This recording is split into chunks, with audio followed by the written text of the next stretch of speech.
Assalamualaikum warahmatullahi wabarakatuh. Halo teman-teman, ketemu lagi sama gue di YouTube channel ini, Coffee with Adit. Untuk pengunjung pertama jangan lupa klik like, subscribe, klik tombol notification juga, share juga ke teman-teman video ini ya. Mudah-mudahan bermanfaat. Oke, hari ini kita mau ngomongin gimana membangun ventilasi rumah yang baik agar rumah sejuk dan kalau bisa tanpa AC. Oke, rumah yang sejuk tanpa AC itu artinya kita harus mengandalkan aliran udara. Dan aliran udara itu prinsipnya cuma ada satu, yaitu udara itu mengalir dari tekanan tinggi ke tekanan rendah. Ya, tekanan tinggi ya, dari tekanan tinggi ke tekanan rendah. Atau dengan kata lain, udara mengalir dari suhu rendah ke suhu yang tinggi. Udara selalu mengalir dari dingin ke panas. Oke? Jadi gini, kebanyakan kafling yang dijual sekarang atau kebanyakan perumahan yang dijual sekarang itu misalkan gue developer, gue punya sebidang tanah kayak gini dan ini jalan gitu ya. Yang dia lakukan adalah dia potong tuh sekecil mungkin. Dia potong sekecil mungkin dan dia jual satu kafling ini. Tapi jadinya kan memanjang kita. Nah sekarang kita zoom in ke salah satu dari kafling itu, memanjang dari depan ke belakang gitu ya.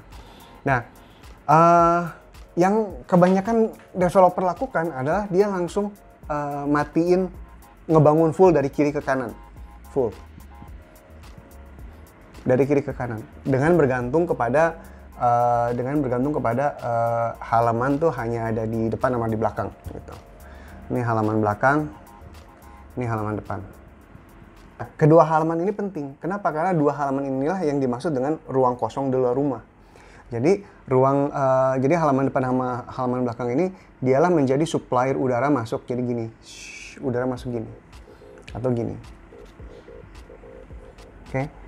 Lu akan sangat bergantung kepada depan belakang ini. Kenapa? Karena kiri kanan udah mati. Ngerti ya? Jadi pesan gua adalah kalau lu punya rumah kayak gini, jangan sampai halaman depannya itu dibikin ruang. Jangan sampai ini dimatiin. Banyak orang pengen, oh gue kurang dapur, rumah gue kurang luas, tambah dapur di sini, mati tuh. Abis itu, oh gue ada lahiran anak kedua, dibangun kamar di sini, mati tuh. Udara ini jadi nggak bisa masuk nih, karena dia nggak punya tempat keluar. Gue pernah lihat layout rumah kayak gini, terus udah gitu ini mepet gini. Jadi dia kamar di sini, kemudian kamar di sini. Nah, kamar ini satu-satunya cahaya sama satu-satunya akses untuk cahaya dan udara itu dari jendela di sini. Oke. Terus udah gitu ventilasi kayak gini set gitu.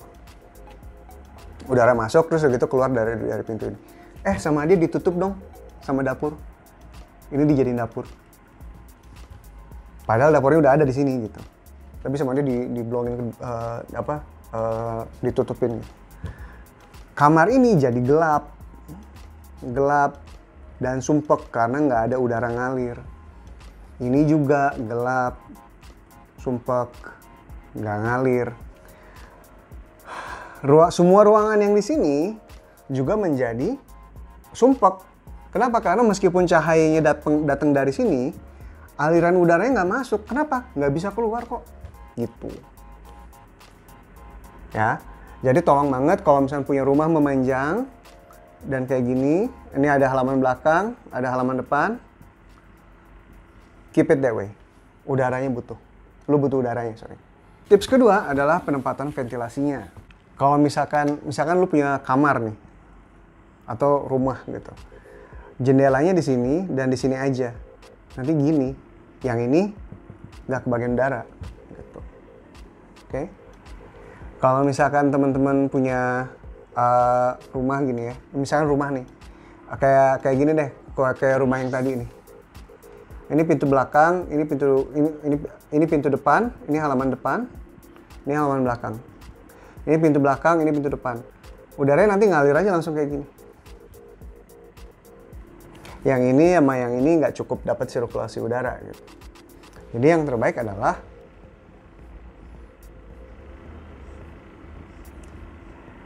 misalkan ini halaman belakang, Misalkan ini halaman belakang, ini halaman depan. Katakanlah pintu lu di sini, gitu ya. Pintu dan jendela lu depan lu di sini. Nah, pintu sama jendela belakang lu tuh di sini. Jadi udara tuh ngalir gini. Gitu. Jadi that way ruangan sebelah sini sama ruangan sebelah sini juga terkena dapat menikmati udaranya. Gitu. Atau misalkan ini ruangan lu jendela di sini, lu jendela juga jendela di sini. Jadi aliran udaranya gini. Gitu. Ini tampaknya dari atas by the way. Kalau misalnya rumah 2 tingkat itu coba hindari punya rumah yang bener-bener mati antara lantai 1 sama lantai 2. Bener-bener didak semua gitu. Kalau bisa sebagian dari dak ini itu menyambung gitu ke atas. Agar si aliran udaranya tuh dari bawah dingin masuk dan mendorong udara panas keluar. Ini udara dingin masuk ke dalam dan dia mendorong udara panas dari rumah lo tuh keluar gitu. Ya. Nah, ini nanti kalau tampak atasnya, kalau misalkan tampak 3 dimensinya tuh gini. Sorry. Misalkan ini gini ya. Nah, lantai 2-nya, ini lantai 1-nya gitu ya.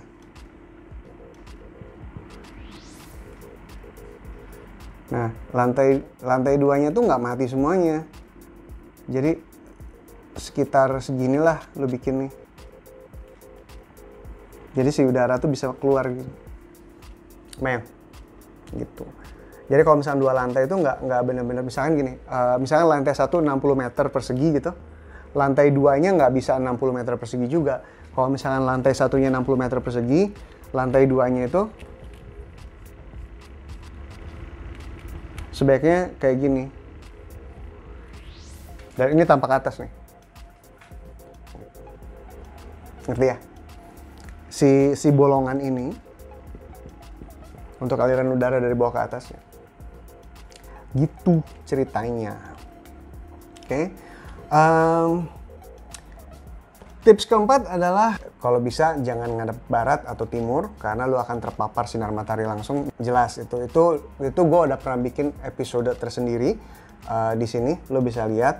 Misalkan ini rumah lo dari samping nih, tampak samping. Kalau misalnya lu hadap barat atau hadap timur, lu akan terus terkena sinar matahari sampai siang. Habis itu belakang lo akan terkena sinar matahari lagi sampai sore. Dan itu panas. Ya, dan yang namanya matahari itu kita pengen sinarnya, tapi kita nggak pengen panasnya kan. Makanya selalu pilih rumah yang ngadep utara atau ngadep selatan. Tips kelima adalah taman di tengah. Nah, ini adalah sesuatu yang tidak tergantung geometri ruang lo gimana. Tidak semua orang bisa menikmati ini sebenarnya. Taman di tengah tuh contohnya gue pernah dapet di Instagram dan sebuah rumah, dan rumah ini udah banyak banget di feature di berbagai macam akun Instagram tentang dekor rumah ya. Coba lo dan salah satunya di akun ini, lo bisa lihat deh, itu lumayan bagus ya kan. Jadi konsepnya adalah tamannya itu berada di tengah-tengah rumah gitu. Nah, jadi ini mungkin terjadi jika seperti ini. Lu punya sebidang tanah yang sangat memanjang, sangat sempit tapi sangat memanjang gitu ya. Nah, lu bisa bikin taman kayak gini di tengah-tengahnya gitu. Jadikan si taman itu sebagai bagian dari dalam rumah lo gitu. Nah, kalau ada kayak gini, ini tampak atas ya, tampak atas. Nah, dengan kayak gini dan ada ini nih, ada apa? Ada halaman depan, ada halaman belakang, dan ada halaman tengah. Gunanya apa? Gunanya ada 2. Pertama, membuat sinar matahari masuk. Jadi kalau misalkan lu punya rumah yang terlalu panjang, itu konsekuensinya area sini masih terang, area sini terang, tapi area sini luar biasa gelap. Jadi kalau misalnya lu robek rumah lu dengan bikin taman di sini, sinar matahari bisa masuk ke sini, bisa masuk ke sini. Gitu. Sementara yang dari sini kan masuk dari sini dan masuk dari sini. Gitu. Itu guna pertama sih taman tengah. Nah guna kedua ya sebagai aliran udara tadi yang gue bilang. Kalau misalkan bayangin lu nggak ada halaman tengah di sini, ini si udara ngalirnya bisa panjang banget kan. Jadi instead lu bikin halaman di tengah. Jadi si aliran udara itu bisa dari sini ke sini dan dari sini ke sini gitu. Atau nggak dari sini ke sini. Itu penting banget sih. Nah, kenapa gue bilang nggak semua rumah bisa cocok punya halaman tengah? Itu tergantung dari panjang dari depan ke belakangnya. Teman-teman bayangin dulu. Katakanlah di sini satu ruangan. Satu ruangan ini katakanlah 3 meter. Di sini juga satu ruangan, katakanlah 3 meter gitu ya. Terus katakanlah ini 2 meter. Agar si taman ini menjadi sesuatu yang efektif ya minimal 2 meter lah, atau nggak 3 meter, antara 2 sama 3 meter. Artinya apa? Artinya syarat memiliki halaman tengah yang efektif adalah kalau misalkan lu punya lahan atau lu punya rumah yang panjangnya itu minimum 9 meter. Minimum 8 meter. Gitu. Nah, bagaimana kalau misalkan rumah gua panjangnya itu di bawah 8 meter? Ya lu nggak bisa bikin kayak gini. Tapi dengan panjang rumah lu lebih pendek daripada 8 meter, ya lu bisa menggunakan halaman depan sama halaman belakang kan? Gitu. Ini 8 meter. Gitu, lebih rendah dari 8 meter. Gitu ceritanya. Rumah ini lumayan populer, banyak banget gue lihat di Instagram. Gue kan nge-follow banyak akun-akun Instagram yang seperti ini ya. Dan rumah ini berkali-kali di feature.